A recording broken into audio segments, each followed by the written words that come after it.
Hi, I'm Carla Angelica Pasmaicoto. I'm going to talk about incidence of childhood obesity in the United States of America. Definition: overweight and obesity are defined as abnormal or excessive fat accumulation that presents a risk to health. A body mass index over 25 is considered overweight, and over 13 is obese. The issue has grown to epidemic proportions, with over 4 million people dying each year as a result of being overweight or obese in 2017, according to the Global Burden of Disease. The vast majority of overweight or obese children live in developing countries where the rate of increase has been more than 30% higher than that of developed countries.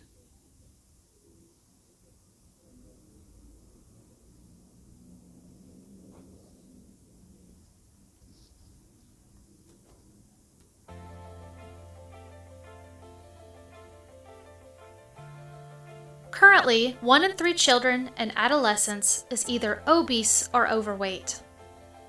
Obesity affects youth of all races, ethnicities, and income levels in all 50 states.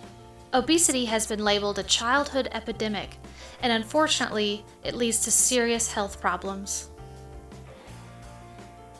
We are seeing more children and adolescents develop health problems that previously were seen primarily in adults, such as high cholesterol, type 2 diabetes and impaired glucose levels, high blood pressure, social problems and poor self-esteem, sleep disturbances and sleep apnea, and orthopedic problems.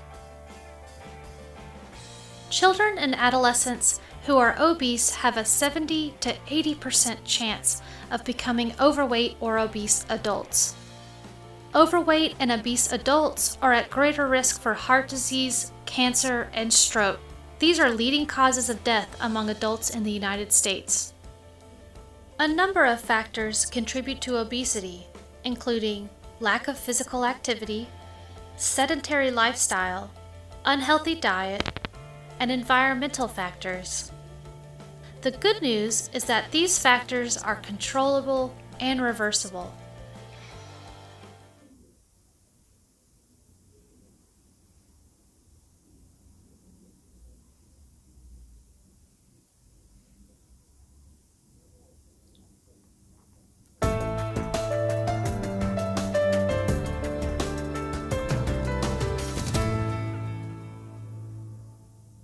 Childhood obesity is a condition in which the child is particularly overweight, and this is measured for the weight and the height comparison. If the weight is particularly more for the height in the child at a particular age, it is contributing towards obesity. The doctor will sometimes calculate the body mass index, called as BMI, to ascertain the severity of the overweight and the obese child. The commonest cause of childhood obesity is excess calorie intake versus less calorie expenditure. In today's modern world, there is a lifestyle issue even with children who tend to eat or overeat and also enjoy junk foods.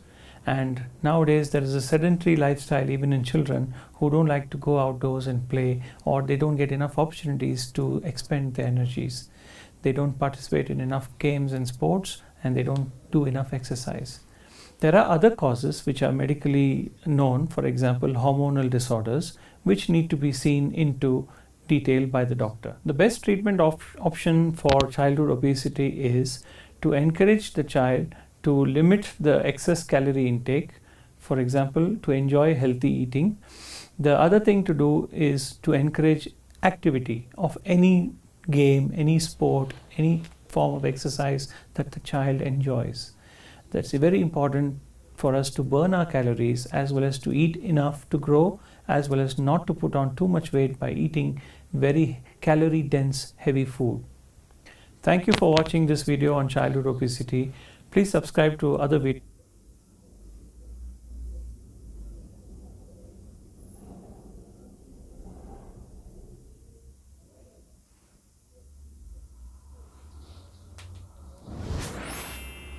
So what causes a child to become obese? It's really very simple. Eating too much and not getting enough exercise. Although that may sound straightforward enough, there are a lot of factors contributing to why a child may eat too many calories during the day and not get enough exercise. Increased screen time, which includes watching TV, playing video games, playing on the computer, texting, Facebooking. All of these activities need to be limited to 2 hours a day or less. However, many children and teenagers spend on average 7 hours a day in front of screens. This leaves less and less time for outdoor physical activity. Add to that the slow disappearance of physical education in our school systems, and it's not surprising that many children don't get the recommended 1 hour a day of physical activity. It's not just a lack of exercise. Fast food restaurants and dining out have become more and more common. Fewer and fewer meals are prepared at home. Unhealthy snacks are more readily available, often more available than healthy ones, and sugar-sweetened beverages have become the beverage of choice for many children and adolescents. These factors, among others, are the reason that 1 in 3 U.S. children are overweight or obese.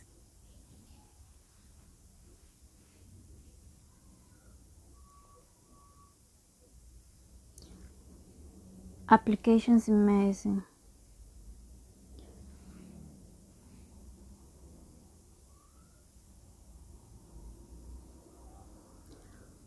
When the children entered kindergarten, 12.4% were obese and another 14.9% were overweight. In 8th grade, 20.8% were obese and 17% were overweight. Overweight 5 years old were 4 times as likely as normal weight children to become obese, with rates of 91.5 versus 7.2% per 1,000 person years. Among children who become obese between the age of 5 and 14 years, nearly half had been overweight and 75% had been above the 70th percentile for body mass index at baseline.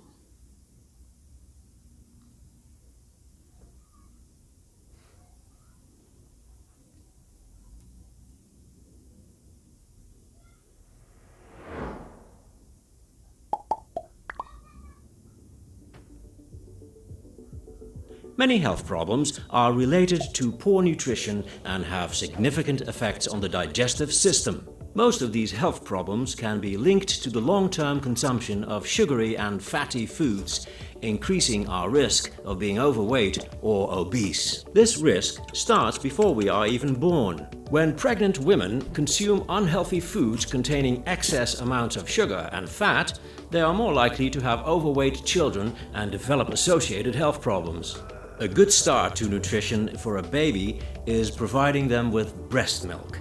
This provides the best source of nutrients and reduces the risk of infection, digestive diseases, and obesity. Babies fed on high-protein formula milk are more likely to suffer childhood obesity and are at an increased risk of adult obesity too.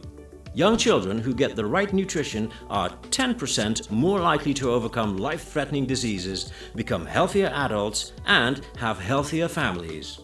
Childhood obesity is rising at an alarming rate, increasing by almost 40% in the last 25 years. If current trends continue, there will be approximately 70 million obese children worldwide by 2025. More worryingly, weight problems can be passed from generation to generation through our DNA, creating potential major health problems for future generations. So, healthy nutrition in the first 1,000 days of life, including breast milk and foods low in sugar, will help protect you, your children, and future generations from digestive and other health disorders.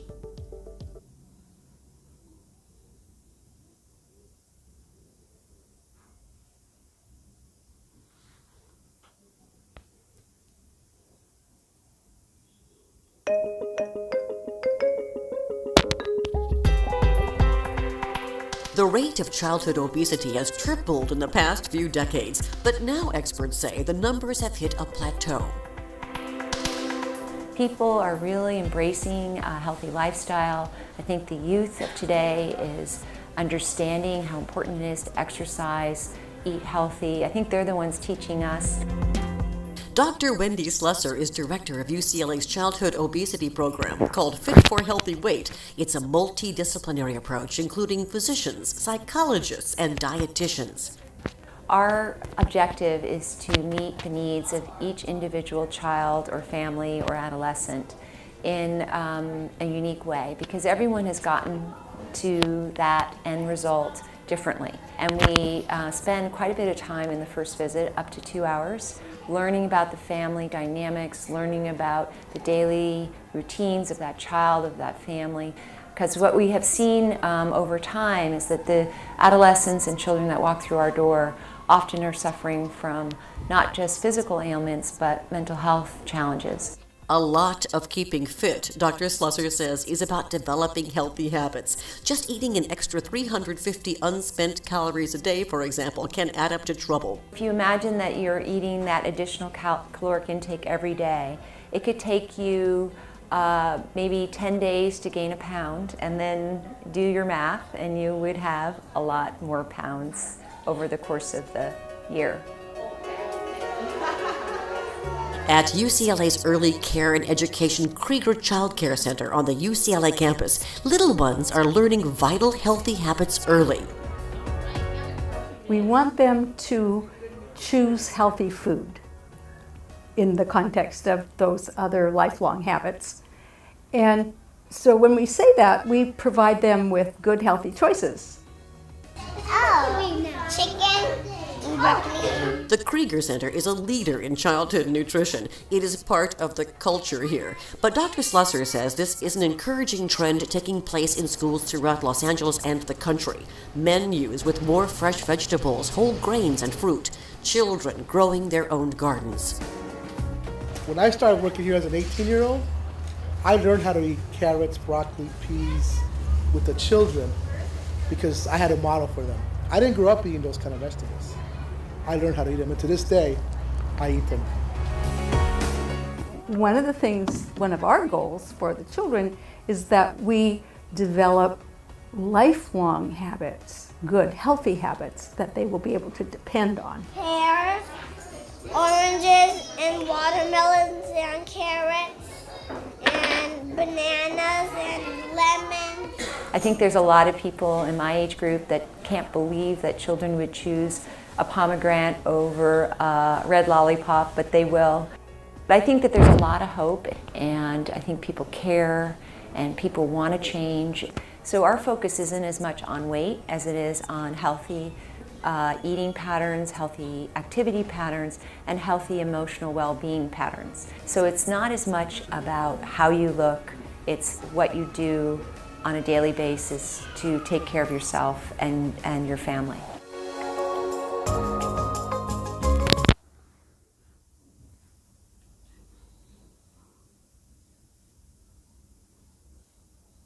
Pros and cons.